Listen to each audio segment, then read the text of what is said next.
राष्ट्रीय क्रीडा प्रशासन विधेयक 2025 बुधवारी आणि गुरुवारी लोकसभेत सादर करण्यात आले।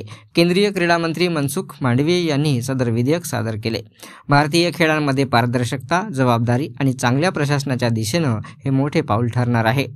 या विधेयकाअंतर्गत एक राष्ट्रीय क्रीडा मंडळ तयार केले जाईल, ज्याला भारतीय क्रिकेट नियामक मंडळासह राष्ट्रीय क्रीडा महासंघासंदर्भात नियम बनवण्याचे आणि त्याचे निरीक्षण करण्याचे व्यापक अधिकार असणार आहेत। या विधेयकात राष्ट्रीय क्रीडा महासंघासाठी कठोर जबाबदारी प्रणाली स्थापित करण्याचा प्रस्ताव आहे। सर्व मान्यताप्राप्त क्रीडा संघटनांना केंद्र शासनाकडून मिळणाऱ्या निधीसाठी मान्यता घ्यावी लागणार आहे। या समितीमध्ये एक अध्यक्ष आणि सदस्य असतील, ज्याची नियुक्ती केंद्र सरकार करणार आहे।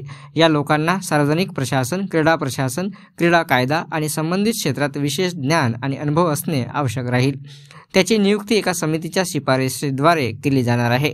यामध्ये कॅबिनेट सचिव, क्रीडा सचिव, भारतीय क्रीडा प्राधिकरणाचे महासंचालक, 2 क्रीडा प्रशासक आणि 1 द्रोणाचार्य तसेच खेलरत्न पुरस्कार विजेते असणार आहेत। या विधेयकामध्ये राष्ट्रीय क्रीडा न्यायाधिकरण स्थापन करण्याची देखील तरतूद करण्यात आली आहे।